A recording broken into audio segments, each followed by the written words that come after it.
क्या आप जानते हैं कि एक ऐसा भी देश है जहां पर सिर्फ एक केस आने पर सख्त लॉकडाउन लगा दिया गया? कौन सा ये देश है? देश में एक दिन में कितनी वैक्सीन लगाने का रिकॉर्ड बना? केरल को लेकर क्यों बढ़ रही सरकारों की चिंता? अब आपको दिखाते हैं टॉप 9 कोरोना से जंग में।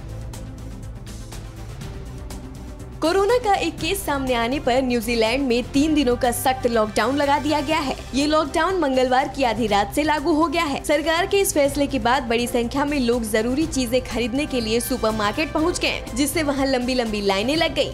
यही नहीं, इस खबर से न्यूजीलैंड के डॉलर के मूल्य में भी बड़ी गिरावट आ गई।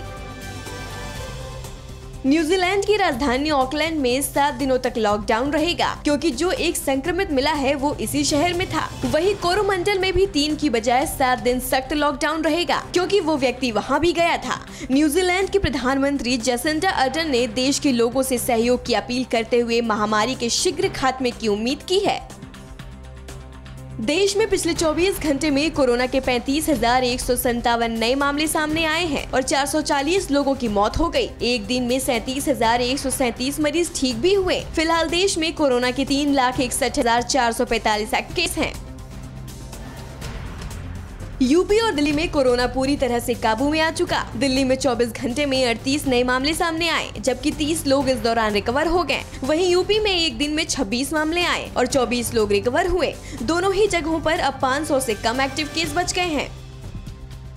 देश में कोरोना के केस थोड़े कम हुए हैं, लेकिन केंद्रीय स्वास्थ्य मंत्रालय पूरी तरह से सतर्क है। स्वास्थ्य मंत्री मनसुख मांडविया ने मंगलवार को देश में कोविड के हालात पर बैठक बुलाई। स्वास्थ्य विभाग की सबसे बड़ी चिंता केरल को लेकर है, जहां अभी भी 20,000 से ज्यादा मामले एक दिन में आ रहे हैं। भारत में 16 अगस्त को एक दिन में कोविड टीके की 88.13 लाख से अधिक खुराक लगाई गई। केंद्रीय स्वास्थ्य मंत्रालय ने मंगलवार को यह जानकारी दी। केंद्रीय स्वास्थ्य मंत्री मनसुख मांडविया ने ट्वीट कर कहा कि भारत ने एक दिन में सबसे अधिक टीके की खुराक लगाने का रिकॉर्ड बनाया है और इसके साथ ही ये दिन इतिहास में दुनिया के सबसे बड़े टीका अभियान के तौर पर दर्ज होगा। स्वास्थ्य मंत्री ने इस पर बधाई भी दी है। केरल में कोरोना के मामले कम नहीं हो रहे, लिहाजा राज्य सरकार तमाम एहतियाती कदम उठाने पर मजबूर है। इसी के तहत राज्य के स्वास्थ्य मंत्री वीणा जॉर्ज ने प्रदेश के 48 अस्पतालों में पेडियाट्रिक वार्ड और आईसीयू स्थापित करने का निर्देश दिया है। तीसरी लहर की आशंकाओं के बीच केरल में पिछले 24 घंटे में फिर 21,500 से ज्यादा केस आए हैं।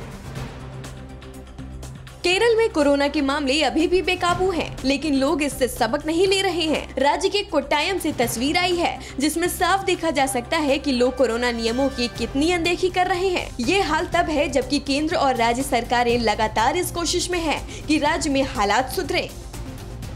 आंध्र प्रदेश उन कुछ राज्यों में शुमार है जहां अभी 1,000 से ज्यादा केस रोजाना आ रहे हैं। प्रदेश में पिछले 24 घंटों में 1,066 नए मामले आए, जबकि 11 लोगों की महामारी ने जान ले ली।